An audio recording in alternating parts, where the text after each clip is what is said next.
recordarles la anotación que previamente Audrey ha estado compartiendo en relación con el domingo 18, que volvemos a tener oportunidad de las instalaciones, si Dios permite, aunque este domingo será virtual, como hoy el servicio, pero no por eso es menos importante y aún menos espiritual. Por el contrario, nuestro propósito es siempre disfrutar en la presencia de Dios, reunidos para adorarle, acudir al llamado y ser partícipes, puesto que las limitantes hoy que tenemos no deben ser impedimentos para rendirle gloria a nuestro Dios. Así que mientras compartimos, tienes tu Biblia, ya sea física, digital, por favor ábrela en la primera epístola de Timoteo, capítulo 6, y en el verso 12, el apóstol Pablo hace una aseveración acerca de cómo debe caminar un creyente. Hace unos días nuestro hermano Adrián estuvo compartiendo en relación con el discipulado, que es una de las prioridades que nosotros debemos seguir manteniendo, puesto que nuestra vida, desarrollo, siempre estará en relación en la medida como nosotros respondemos a esa condición. Así que un discípulo es quien determina cada día ir revelando a través de sus acciones, a través de su obediencia, a través de su vida cotidiana, en cualquier esfera, en cualquier circunstancia, evidenciando el carácter de Cristo. Esa es la realidad de un discípulo. Y por consiguiente, nosotros nos encontramos en un constante desafío, puesto que circunstancias, tiempos, momentos nos colocan bajo estragos, bajo pruebas, y las luchas no dejan de ser una realidad. Estamos viviendo tiempos donde de diversos frentes estamos siendo atrapados, golpeados, para que nuestra fe disminuya, para que nuestro compromiso con Dios no sea una realidad. Pero necesitamos recordar una vez más que nosotros no fuimos colocados aquí para ser felices. No fuimos colocados aquí para cumplir nuestros sueños. No fuimos colocados aquí para ser prósperos. Fuimos colocados después de ser salvados para hacer de la voluntad de Dios nuestra prioridad. Y esto va a implicar que un genuino discípulo tiene decisiones por tomar, acciones por enfrentar. Y es aquí donde vamos. Acompáñame en el verso 12 de primera de Timoteo capítulo 6. El apóstol le dice a su hijo espiritual: pelea la buena batalla de la fe, echa mano de la vida eterna, a la cual asimismo fuiste llamado, habiendo hecho la buena profesión delante de muchos testigos. El apóstol Pablo está resumiendo prácticamente este capítulo en el verso 12. Y ante la condición actual de nuestro entorno social, donde el deterioro moral se ha venido consolidando a tal grado que hoy la expresión de una gran mayoría de senadores o diputados tratando de legalizar lo que es inconcebible, lo que es contrario a la vida, a la biología, lo que es contrario a la voluntad de Dios, también representa un alto impacto. Hay esferas que hoy están siendo utilizadas para tratar de ir disminuyendo nuestros principios, nuestras convicciones, y eso finalmente es una lucha en la que nosotros necesitamos estar conscientes que no podemos evadir, no podemos eludir, necesitamos mantener una postura. Aquí no cabe la neutralidad, aquí no cabe lo que es políticamente correcto o incorrecto. Nuestros principios y convicciones no pueden estar en la mesa de la discusión cuando es la verdad eterna a la cual somos llamados. Ese es el precio que el discípulo tiene que pagar. Ser un discípulo tiene un alto costo, déjame decirte. La salvación es gratuita. El Señor nos dio por su gracia la oportunidad de conocerle.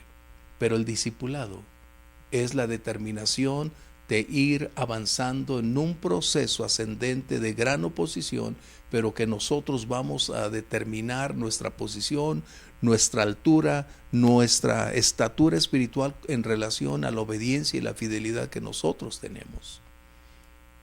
Así que tenemos adversarios de diversos frentes, pero en ocasiones el más sutil, pero el más dañino, es cuando nosotros somos nuestros propios adversarios. Cuando nosotros imperceptible o sutilmente no nos percatamos de la alta influencia que todavía ejercemos con nuestro derecho de elección, con nuestra voluntad determinante, y posponemos la verdad de ir superando la adversidad, de ir superando las circunstancias. Así que el discípulo no se distingue solo por tener un conocimiento intelectual de las verdades eternas, o poder asentir que tenemos un credo con un alto grado de efectividad. Un discípulo no solo posee el conocimiento, un discípulo es aquel que está dispuesto día con día a tomar su cruz y seguir adelante.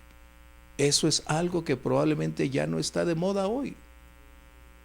Pero el discípulo se caracterizará como resultado de ir reflejando día con día a su maestro. El modelo a seguir es el Señor Jesucristo. Y este discipulado entonces estará teniendo un alto grado de demanda. Pero recuerda, no es nuestro talento, no es nuestra habilidad, no son nuestros recursos, no es nuestro carisma, no es nuestra forma de cultura o pensamiento, es el Espíritu Santo en nosotros y a través de nosotros. Por eso el apóstol Pablo en otra escritura decía que es Cristo en nosotros la esperanza de gloria. Es ahí, se ancuna el poder que actúa en nosotros, y es donde vamos. Así que Pablo está utilizando entonces en este verso 12 prácticamente el cierre de lo que anteriormente había estado tocando en el contexto. Y dice, pelea la buena batalla. Lo que está hablando Pablo es obvio que para él su contexto social, cultural de su entorno grecorromano representaba los Juegos Olímpicos y aún también el ejército romano con su alta capacidad y efectividad. Pero Pablo, más que hablar de un contexto militar o de una competencia atlética, Pablo estaba hablando de un hecho contundente acerca de hacer frente a la oposición, al tiempo de hostilidad, con un alto grado de efectividad ante una lucha disciplinadamente correcta. Pablo está hablando que hay una lucha específica en la cual nosotros necesitamos remontar y tomar la fuerza que el Señor ha colocado en nosotros, porque Él te ha dado recursos ilimitados.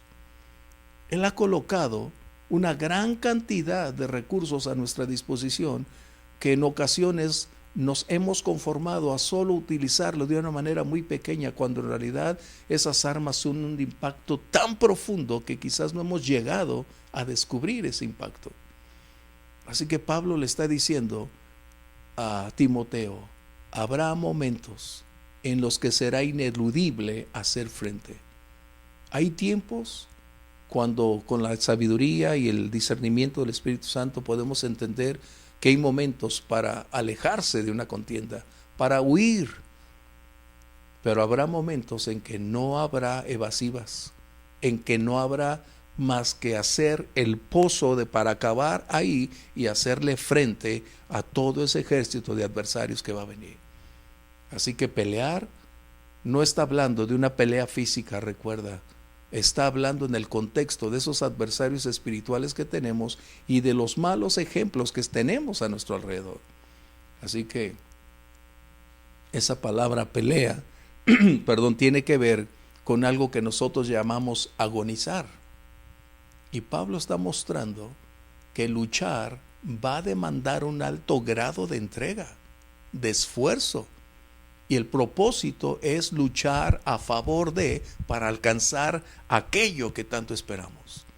No peleamos por pelear, peleamos porque tenemos la certeza de que vamos a ganar. Peleamos no en nuestra fuerza, sino en el poder de su Espíritu Santo, por el poder que actúa en nosotros. Pero necesitamos entonces nosotros definir nuestro compromiso cuando decimos soy un discípulo. Porque podemos decir soy un creyente y tenemos miles y millones de creyentes. Pero es una gran distancia, es una gran diferencia. Hay una cima muy grande entre decir creyente y de ser discípulo. Y eso es lo que está hablando Pablo al respecto. Pelear la batalla va a ser la medida en que nosotros respondamos a ese clamor, a ese tiempo y momento. Pero también hay otra palabra antes de entrar que dice echa mano de la vida eterna. Y quizás confundimos ser creyente o tener vida eterna que nos ha sido conferido gratuitamente e inmerecidamente por Dios, que hacer uso de la capacidad y de los recursos disponibles para nosotros para ser válido en los momentos de lucha, en los momentos de exigencia, en el tiempo de hostilidad, en el tiempo de prueba, o cuando los ataques están frente a nosotros, es de tomar toda esa condición de recursos que están ahí disponibles para hacer frente a esa adversidad. Es lo que está diciendo Pablo. No te conformes con solo decir que tienes vida eterna, sino haz uso de todo lo que implica la vida eterna. Y el gran tesoro que nosotros tenemos es la vida de Cristo el día de hoy, en nosotros, con nosotros y a favor de nosotros. En Él estamos completos. Así que hacer uso de los recursos divinos, lo que la palabra nos declara que son legítimamente puestos para pelear la batalla, es ahí donde debemos tener. Pelear y echar mano de los recursos que Dios nos ha dado. Y a veces no sabemos cuántos recursos están a nuestra disposición.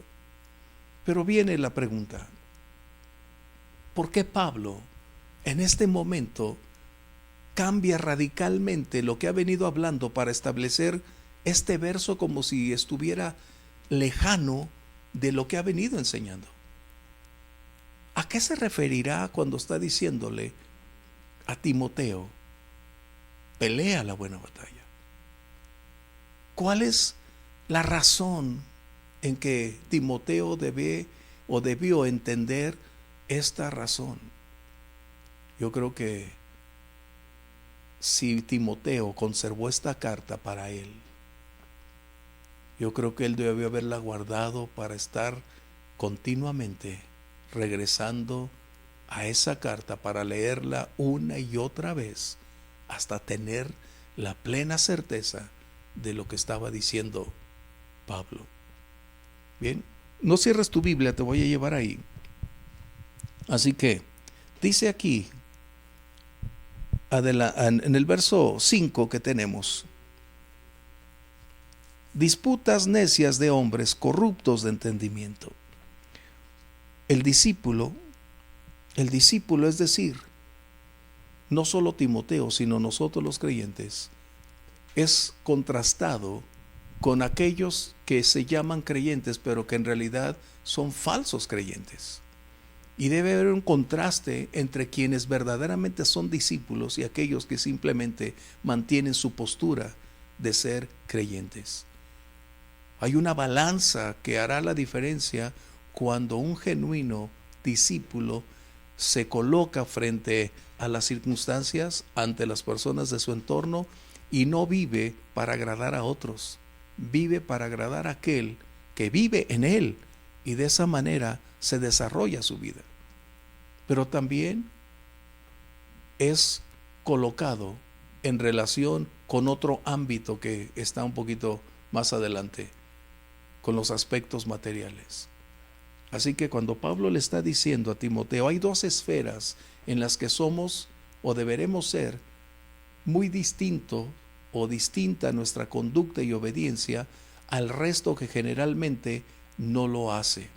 El discípulo está confrontado con aquellos que no son genuinos, La iglesia de Éfeso estaba siendo invadida por una gran cantidad de doctrinas erróneas, de enseñanzas sutiles, despojando a la verdad, minimizando la vida del Señor y propiciar un desligamiento y un resquebrajamiento de la veracidad de cómo un discípulo debe vivir. Pero también Pablo toca otra esfera.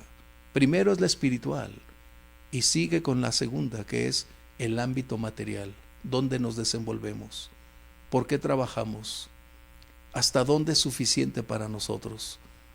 ¿Somos más materialistas? ¿Somos más que buscamos la prosperidad material como un fin en vez de ser un medio para exaltar y glorificar a nuestro Dios? Es lo que Pablo estaba diciendo en relación a este verso 12. Así que vamos primero a la primera, que es los falsos. Dice este verso que acabamos de leer, del verso 5, dice que toman la piedad como fuente de ganancia. Apártate de los tales. Este es el punto. Pablo está diciendo que una de las características de los falsos creyentes es tener más un conocimiento intelectual de la verdad que una vida o un estilo de vida característico que refleje la veracidad del impacto de ese evangelio en su vida.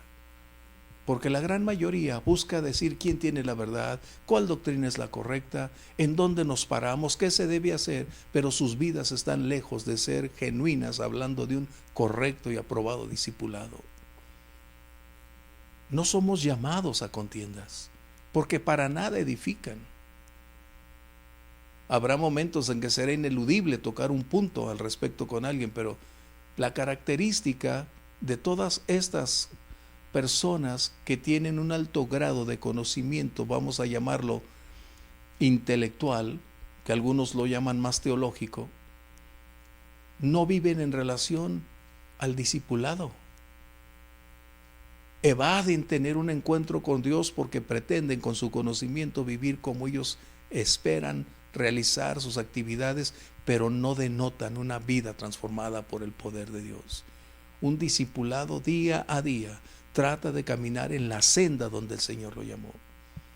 Y la palabra piedad a veces la confundimos con bondad, que tiene un contexto de sinónimo, pero en relación, la palabra piedad está dirigida, o en su contexto general dice, aquello que nos conduce a Dios, lo que hace de nosotros que cada día más reflejemos el carácter de Cristo, el amor que tenemos por Dios, el compromiso para con su palabra, para propiciar se convierta en una realidad viviente día a día, en nuestra determinación de mantener un compromiso, de caminar en fidelidad para con Dios por encima de las circunstancias o necesidades, para comportarnos como es digno de Él, porque el modelo a seguir es Jesús, y Él nos enseñó cómo debemos caminar en cada momento de la vida. Así que el discipulado tiene un alto costo. Por eso el Señor dijo, ir y predicar el evangelio y hagan creyentes. ¿Así dijo? No. Hagan discípulos. Y eso es algo donde la iglesia hemos estado fallando. Y el Señor nos perdone, porque la confusión es nuestra, porque los rostros de vergüenza es nuestra, porque hemos evadido la responsabilidad de ir a una condición espiritual más profunda, de mayor compromiso, de una entrega cada vez más intensa, porque el proceso del discipulado está en relación en la manera en cómo nosotros respondemos a lo que vamos aprendiendo. La revelación de la verdad no es simplemente para enriquecer nuestro contexto intelectual, es para desarrollar ese potencial interno que el Espíritu Santo ha colocado sobre nosotros, para ir despojando cuanto esta naturaleza humana todavía se opone, para ir retirando lo incompatible con la verdad del Señor y propiciar que nuestra vida se convierta en el vehículo, en el medio, en el instrumento en el cual Dios día con día está forjándonos para mostrar que una vida rendida a los pies de Jesús es susceptible de una transformación.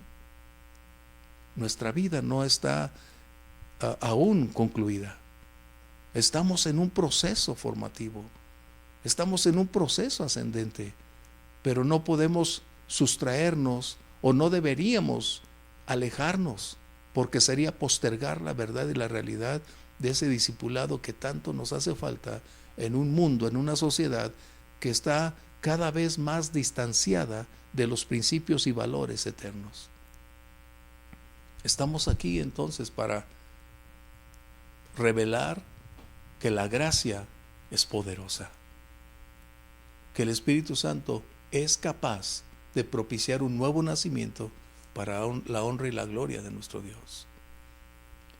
Así que acompáñame entonces, estamos hablando de la piedad.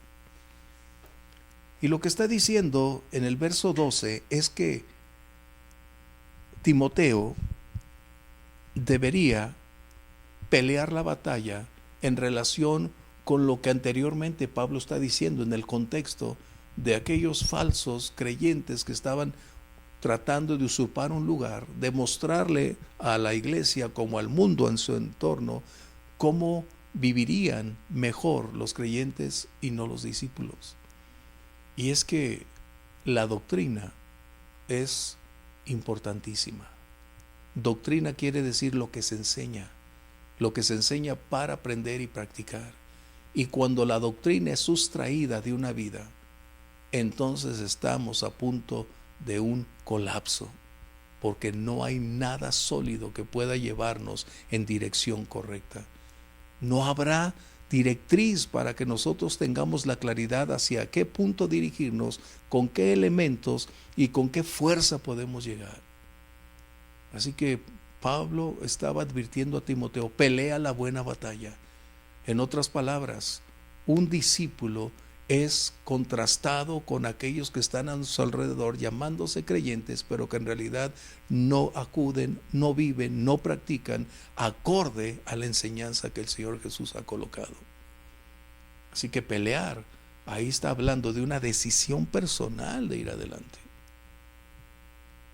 Un discípulo siempre hará que su Señor sea exaltado y glorificado. No estamos hablando de perfección.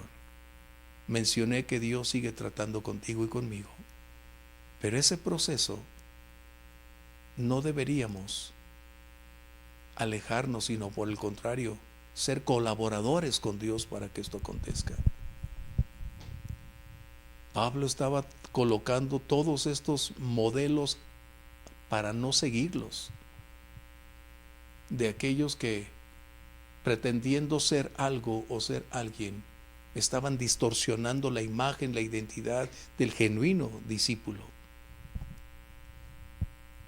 Por eso Timoteo tendría que actuar, que hacer algo.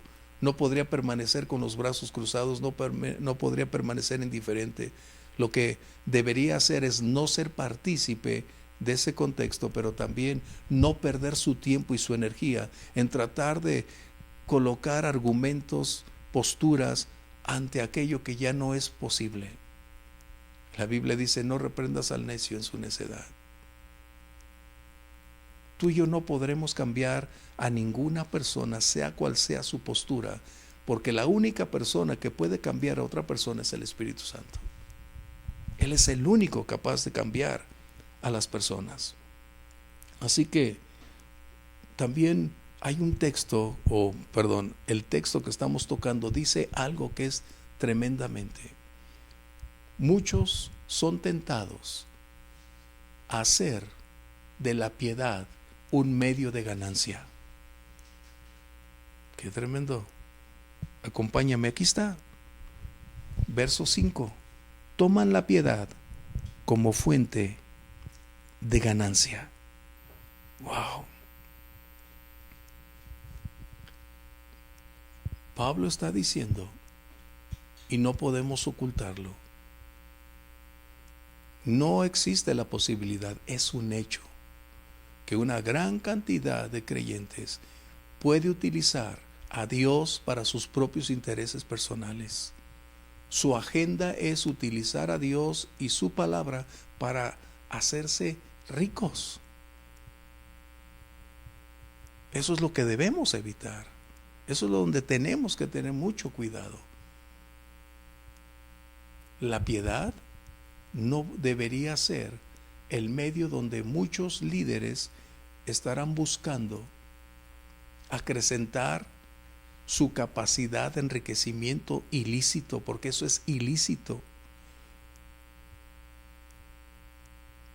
Su predicación, su enseñanza se convierte más en un aspecto de un materialismo, de una búsqueda de riquezas antes que la vida del Espíritu y los resultados de un genuino discípulo. Hoy tenemos un alto grado de conflictos en relación en que la piedad y su utilización para el enriquecimiento es donde muchos líderes tienen casas más grandes que presidentes. Viven en una esfera superior como resultado de lo que ellos generan a causa de aprovechar este contexto de piedad y obtener recursos que el día de mañana van a ser un enorme peso. Por eso mencioné que nosotros los discípulos tenemos que ser contrastados con el estilo de vida de aquellos que se llaman creyentes, porque esto va a ser vital. Hay una gran tentación de colocar el Evangelio como el medio de generar, de adquirir fama, riqueza, posiciones y, ¿por qué no?, también condiciones políticas a su favor. Aquí es donde tenemos los conflictos. Por eso Pablo está diciéndole a Timoteo: pelea la buena batalla, echa mano de la vida eterna. Un genuino discípulo vive de una manera distinta, diferente a esta situación. La piedad ha venido a ser como una moneda de intercambio. Es obvio que no todos, pero es una gran tentación saber que la palabra puede ser un vehículo al enriquecimiento, que una posición o un liderazgo puede convertirse en una figura que pueda producir millones y millones. Pero un genuino discípulo no comulga con esas condiciones, porque el propósito de un discípulo es darle gloria, honor y alabanza a su Señor. Es cada día reflejar el carácter de Cristo en todo momento. Timoteo no tenía nada fácil. El ámbito, el entorno, las circunstancias. Ni tú ni yo las tenemos fáciles. Porque hoy lo que la gran mayoría hace es pretender creer que todo es legítimo. Y cuando una minoría no lo hace lo opuesto, es decir, están en el error. No es así. La verdad siempre determinará el curso de las acciones y los resultados al respecto. Timoteo tenía una tarea difícil: ser un discípulo en medio de un ambiente que cada vez se estaba volviendo muy popular, pero a la vez más hostil. Qué raro, ¿no? Será como hoy lo estamos viviendo, de una manera muy amplia, pero esto estaba aconteciendo. La primera esfera en la que Timoteo tendría que enfrentar su genuina identidad como discípulo era no ser partícipe, no imitador y no mostrar una conducta semejante a esos creyentes que, lejos de ser discípulos, simplemente tenían un conocimiento de la verdad y aprovechaban ese conocimiento para argumentar, para colocar controversias y de una manera también enriquecerse a través de lo que conocían. No estamos distantes de ese tiempo. Hoy tenemos muchas condiciones al respecto, pero vamos entonces adelante. La doctrina es algo que nos debe importar. Bien, nosotros como discípulos tenemos diferentes puntos hacia adelante. Dice aquí, adelante, acompáñame. Porque, verso 9, porque los que quieren enriquecerse caen en tentación y en lazo del enemigo. Nosotros necesitamos darnos cuenta que tenemos una búsqueda distinta, que nuestra perspectiva del presente y de nuestro destino eterno requieren colocar las bases sólidas para continuar si queremos estar con el Señor por el resto de la eternidad. Y Pablo está mencionando la segunda esfera, en donde aquí hay pelear, donde hay que oponer resistencia, donde tenemos que echar mano de la vida eterna, es en los aspectos del materialismo. El primer punto donde Pablo enseña que hay un conflicto grave es cuando deseamos, queremos el dinero. No está hablando que el dinero en sí es un conflicto, porque el dinero no tiene ninguna condición moral buena o mala. Es un medio que nosotros utilizamos todos los días. No está hablando de la riqueza, está hablando del deseo que se tiene por tratar de obtener aquello que representa para muchos una prioridad absoluta. Y si algo deben tener los líderes, hablando de pastores y quienes están al frente, es sustraerse de una codicia, de una avaricia, de un amor al dinero. Lo necesitamos el dinero. Forma parte de nuestra vida cotidiana. Pero no debe ser el elemento primordial que nos sustraiga de la verdad eterna para actuar conforme a los intereses personales. Lo que está enseñando Pablo es que la trampa principal del dinero es el mismo deseo por el dinero. Debemos de vez en cuando analizar nuestro corazón y preguntarnos a nosotros mismos, ¿qué me mueve? ¿Cuáles son mis motivaciones verdaderamente para caminar, para proclamar, para enseñar acerca de la verdad? Un genuino discípulo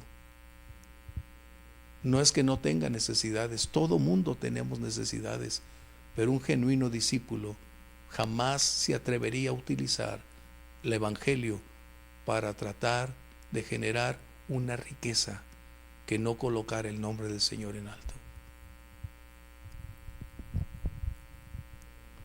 Si tú y yo midiéramos la riqueza como una señal de bendición y de respaldo divino, estaríamos en un severo problema. Yo he escuchado una gran cantidad de predicadores decir que la prosperidad es una señal, es una evidencia de la bendición de Dios. Voy a ser quizás un poco sarcástico. Si realmente medir la bendición de Dios por la riqueza o adjudicarle a la riqueza el respaldo de Dios, yo me preguntaría, ¿cómo es que Soros está en el horizonte? ¿Cómo Hell Gates está ahí? ¿Cómo los grandes pedófilos y Hollywood han hecho todas sus fortunas? ¿Realmente la riqueza entonces viene de Dios? Qué triste. Pero necesitamos decirle al pueblo, a la iglesia, que no puede ni debe medir la espiritualidad como resultado de la riqueza. La espiritualidad sí puede ser un vehículo y un medio para propiciar la riqueza, pero la riqueza no puede propiciar la espiritualidad. Qué distinto. Y estos son los contrastes a lo que está diciendo Pablo. Pelea, abstente, lucha. No permitas que este entorno te atraiga y de esta manera dejes de ser el modelo al cual las personas alrededor tienen como de un discípulo. No podemos propiciar a la riqueza o conferirle la riqueza la claridad, la ventaja de que es la bendición de Dios. Recordemos lo que en el capítulo 4 de Lucas el enemigo le dijo al Señor Jesús: todo esto te daré si postrado me adoras. El enemigo prospera, Dios bendice, que es muy distinto. Así que nosotros entonces tenemos un problema porque estamos viviendo en un tiempo donde el alto consumismo nos está devorando. Somos bombardeados todos los días acerca de la independencia financiera, y en aras en ocasiones de la independencia financiera estamos tan afanados, estamos tan impactados por buscar una economía que se nos olvida que después cruzamos la línea y ya no tenemos lo suficiente, vamos por más. Y eso es lo que hace la doctrina de la prosperidad: despertar una codicia.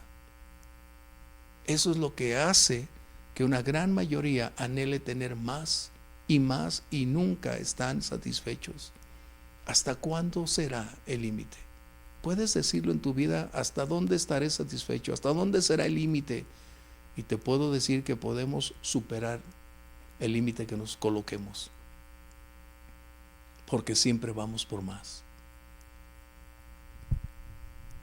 Qué tremendo cuando hoy no nos damos cuenta que la sociedad ha hecho de nosotros consumidores al extremo. El consumismo es una epidemia superior a la que estamos enfrentando. No solo nos hace esclavos, nos contamina de tal manera que no podemos estar viviendo sin tener un alto grado de consumismo en todos los lugares.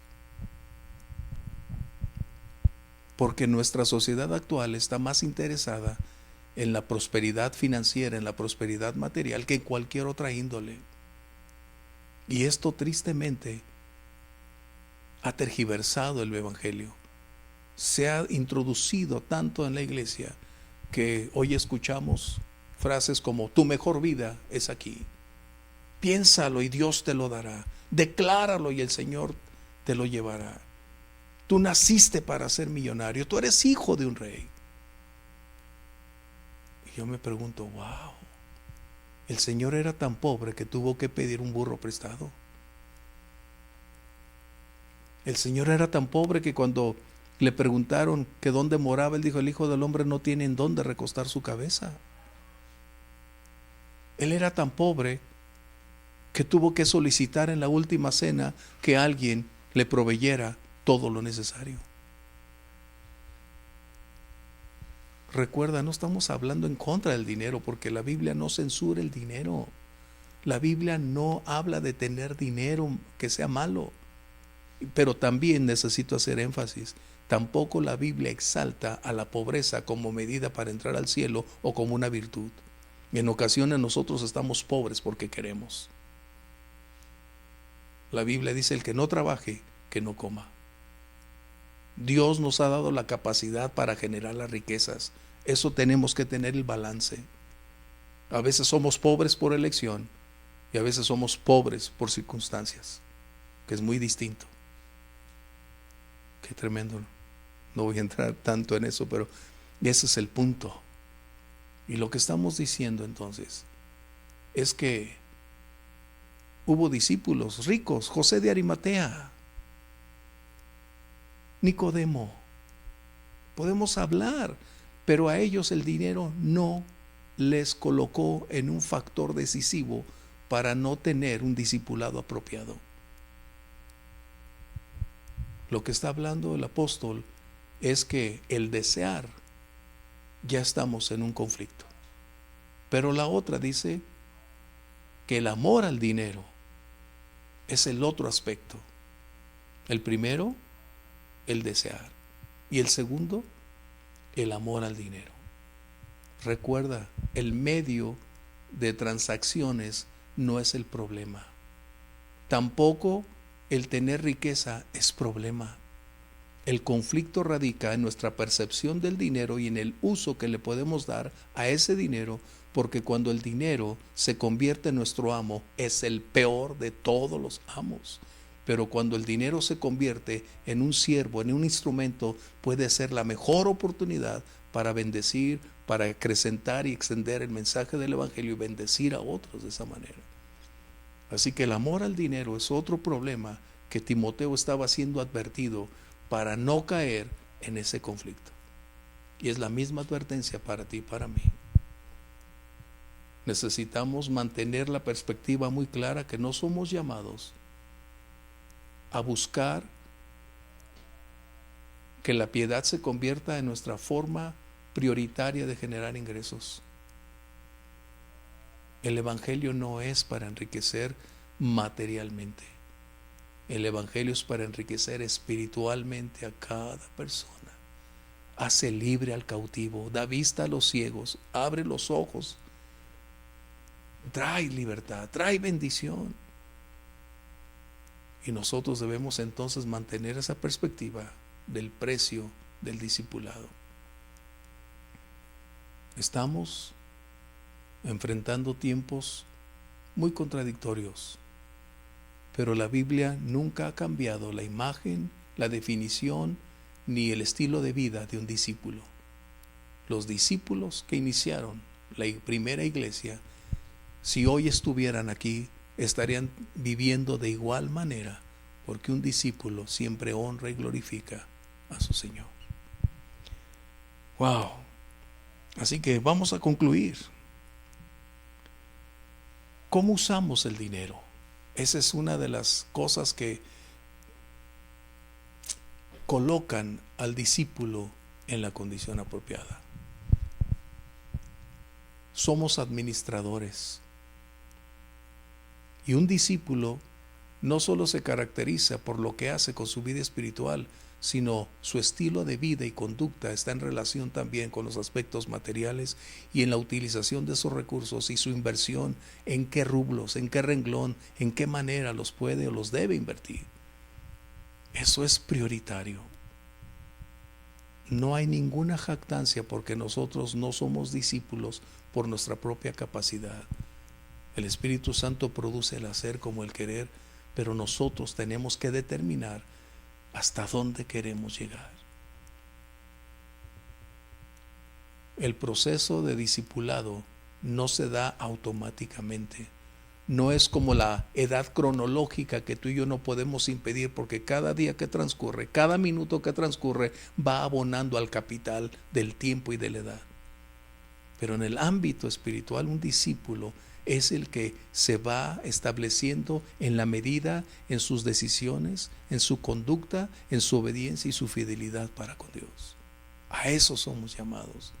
Y solo Dios puede darnos, con sus recursos, la capacidad de ir superando cada día los retos, las necesidades, las circunstancias, y como Timoteo, pelear la batalla, echar mano de los recursos que tenemos para seguir adelante.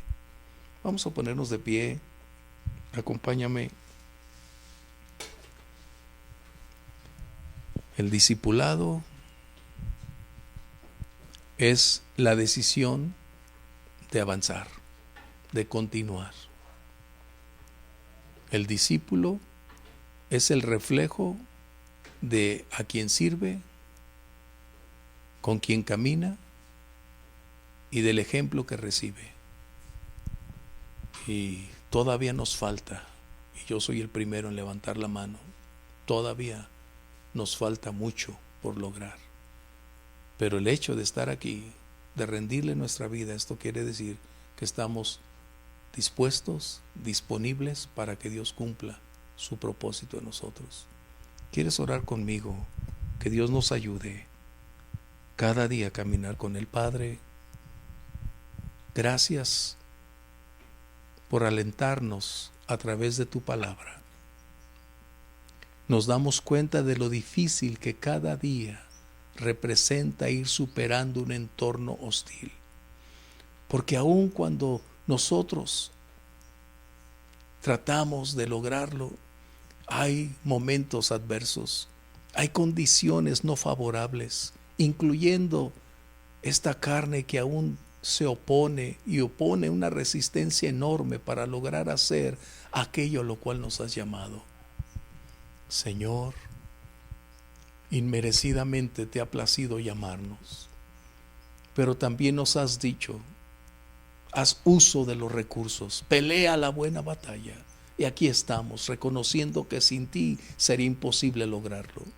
Sin tu ayuda, Señor, no superaríamos los retos del presente, pero tú has prometido estar con nosotros cada momento de nuestro día, en lucha, en prueba, en conflicto, en adversidad, en tiempos de guerra, en tiempos de hostilidad, pero tú prometiste estar con nosotros, Señor.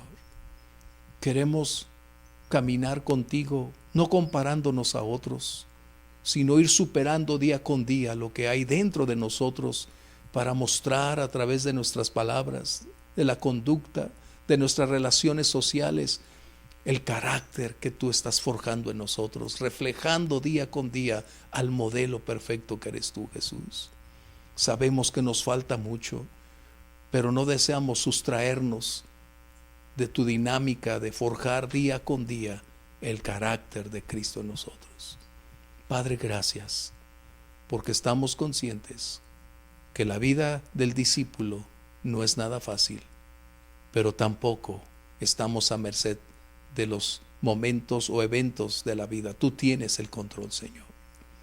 Gracias, gracias, mi Dios, porque en pobreza o en riqueza tú estás con nosotros, porque en tiempos de prueba o de lucha tú estás a nuestro lado, Señor.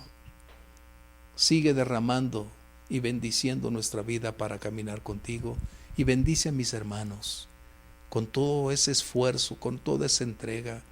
Abre su entendimiento, su capacidad de comprensión, y propicia a esas vidas rendidas a ti, día a día, ir construyéndose esa vida plena, esa vida de entrega, que todos puedan ver en nosotros que tú eres el gran artífice, el maestro, quien con sus manos expertas hace de este barro esa vasija apropiada conforme a tu propósito, Señor. Gracias, gracias, Dios, por darnos esta oportunidad de exponer tu palabra y a la vez ser bendecidos para continuar adelante. Te damos gracias en el nombre de Jesús. Amén. Dios les bendiga. Bendiciones.